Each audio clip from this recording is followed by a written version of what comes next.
Ms. Ulrike Lunacek, last time you were in Jeta in Kosovo, you were only Kosovo reporter. Now you are Vice President of European Parliament, quite a high post. So what is your reaction to the allegations that came out last week, to which in our program Maria Bamei said that EULEX is accused of corruption as well as for political interference in investigations?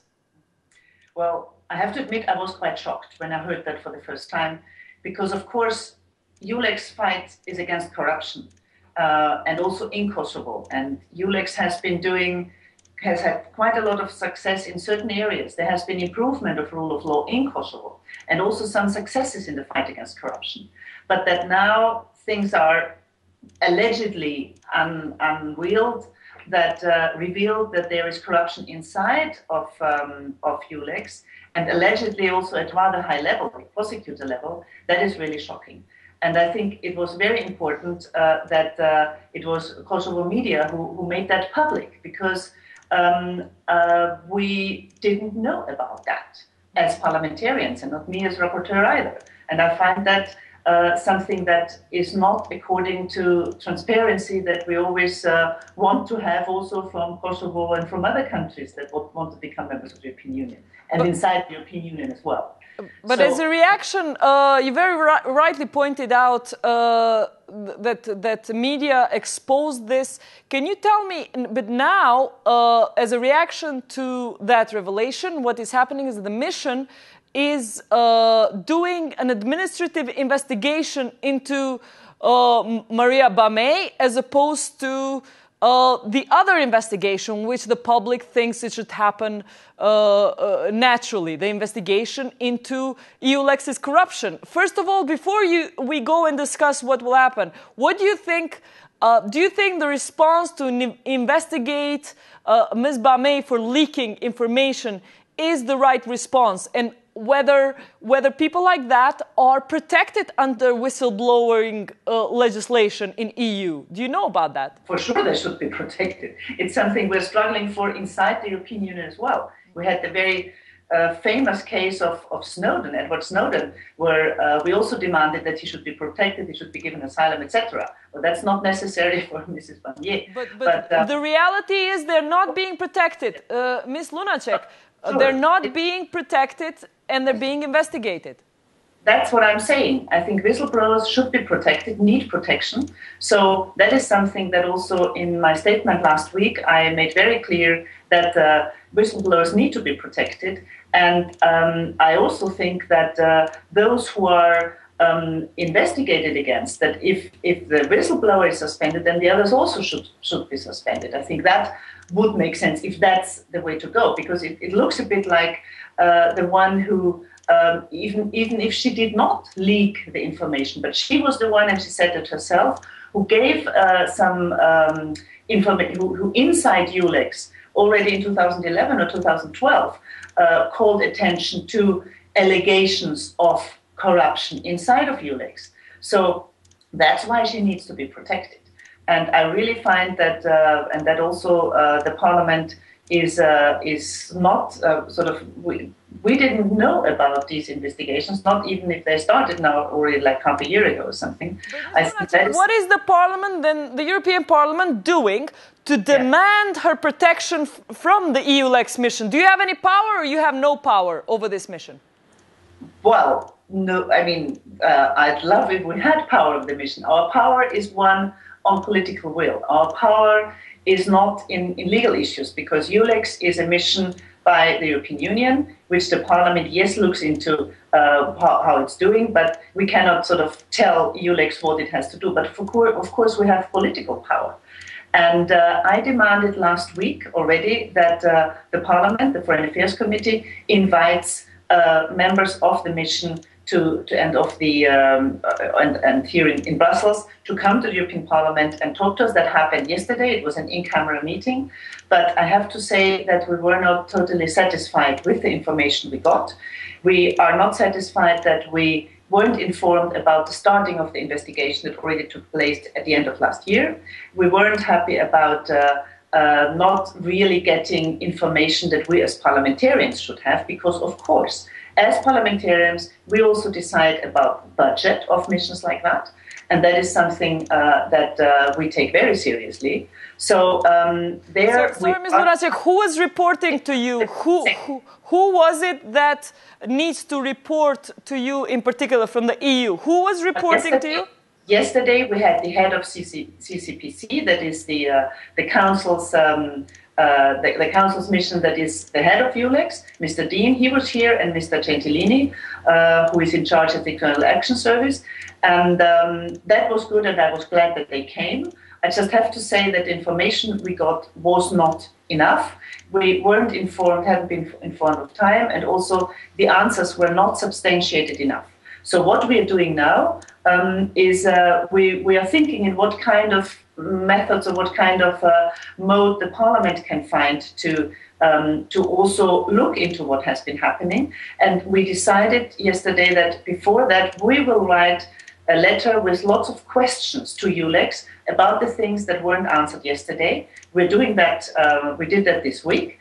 And so this is something. Is that letter public or is it private? Just a second. After we get the answers to these questions, then we will decide whether we will set up an investigative committee ourselves or other issues. We also demanded, and I demanded it last week, that somebody from the outside should do these investigations. And I think that is, that is something I will insist upon, that there should be outside judges or other there are activities like that you can have somebody from the outside being part of that investigation. Because what is being done now, I find inside of ULEX, it's important, yeah. But they have to be transparent, and they also have to have, I think, somebody from the outside doing it, because it's about the credibility, not just of EULEX, it's about the credibility of the European Union. And as you have very rightly said so at the beginning, this kind of allegations of corruption are really harming how the European Union is seen. And that is something I cannot accept. Very well. Is your letter going to be public, the letter that you sent to EULEX asking for information? At the moment, that's something we're just debating. I can let you know as soon as I know. But I think, yes, we should make it public. But we have to decide that with the other colleagues. And we're just in the process of getting the letter done, and then that's going to be the next decision. You know EU institutions. When you say somebody from outside should investigate this, what exactly do you mean? Did you ever have such an occasion where there was a body investigating an EU mission? Not EU missions, but what has been happening, for example, in EU member states. The Parliament had an investigative committee on the case of the CIA flights and probable abductions of people suspected by the US after 9/11 of having there were some member states who allegedly were helping the US with captivating suspects, even though they didn't know whether they were really part of, they were really terrorists. The Parliament had an investigative committee on that, and there were some things that we found out that hadn't been made public before. So yes, we can do that as Parliament as well. But there have been other cases when there have been like audits from outside to do something like that. So that's possible. We have also the Budget Control Committee here in the Parliament that controls the budget, also the budget of ULEX, where this could be something where the Budget Committee together, the Budget Control Committee together with somebody from AFET could do something like that. So there have been cases like that. We'll have to find the best method to support, to really find out whether these allegations are true, and really to take, if there's enough evidence, to really make sure that this is taken to court. And people who are, there's no tolerance, there can be no tolerance of corruption inside an EU mission. Not outside either, but inside an EU mission, no go. Well, that's what we thought when the EU mission, rule of law mission, was coming to Kosovo. Yes, but I'm sure, I want to ask you in particular... Sorry, may I just add one thing? Yes. We also defend that EU missions should be without any corruption. But let me say, I mean, unfortunately, there are always some people in any kind of society who are weak, who are too weak to really reject if there's bribery proposed to them, or they think they either want the money or they want to have more power. Unfortunately, these people can exist in any structure, anywhere. It is the response of institutions that counts. The EU rule of law mission is being accused for the last 2 years at just sitting on a complaint about this corruption, not doing anything. That's the problem. Yes, I tell you, that's the problem. If rule of law isn't functioning enough, and that my problem also is, why were these investigations not started before? Why was the parliament not informed?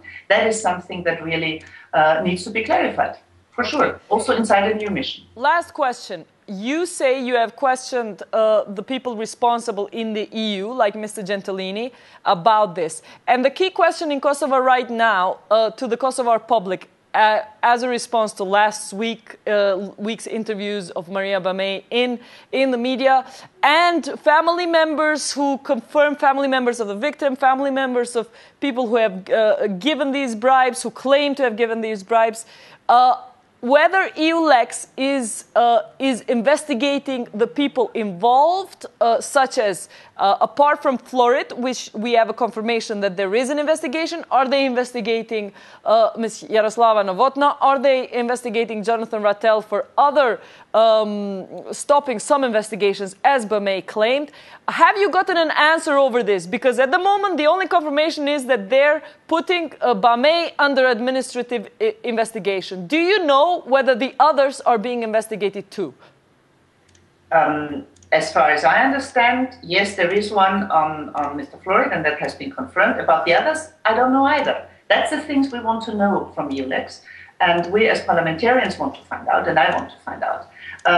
And I think that is essential, really, to make sure that this really harmful image that even the EU rule of law mission is allegedly harmed by corruption cases can be clarified.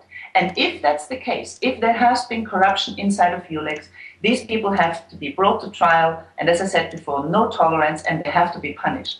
I think that is what has to happen now. But Ms. Lunacek, what if an internal whistleblower was ignored and this allegation sat in an EU mission, in EU institution before? What if you are ignored too, and your responses as parliamentarians are ignored? Can you be ignored? No, I think this scandal is big enough, that this will not be ignored.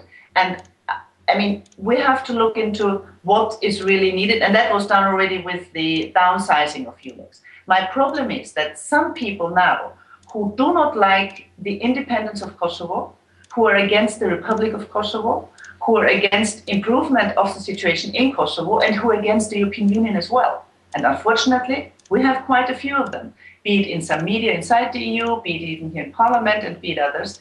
I do not want them to use this scandal, or to abuse this scandal, to go against the citizens of Kosovo and the Republic of Kosovo. Why would they go against citizens? They would go against you, the EU mission, claiming that you will do the job for us. Yep. You know, there are those behind who now say, well, even, you know, there are even those who say, well, the Kosovars now have infected the European Union, so all of them are corrupt, so we don't need the state of Kosovo anyway, and we don't need EU either. These kind of connections are being done.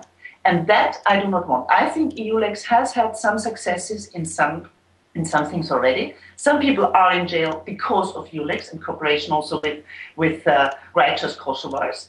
And that has to continue. But of course, corruption inside an EU mission, inside a EU rule of law mission, is sort of the worst you can imagine that could happen.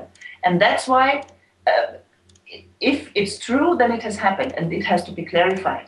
People have to be punished for that by due process of law. That's what we are demanding now, and we are demanding information that we didn't get also in the meeting we had on Monday from EULEX and from the European Union, from the European Council and from the External Action Service. Ms. Lunacek, we know before from interviews we've had with Bogar before here, we know that EU's policy is not to comment on leaked documents, so thank you for being open to come on the program and discuss whistleblowers and leaked documents too.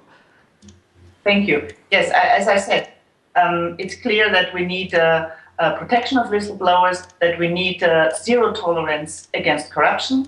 And with the pressure of the European Parliament, I'm confident that these cases will be clarified and will be brought to justice. But we need media, we need journalists who investigate well, we need journalists to put things out in public. We need journalists even to ask uncomfortable questions. I say that as a politician as well. Sometimes questions are not comfortable, but media are essential. So thank you again also for giving me the space to doing this interview.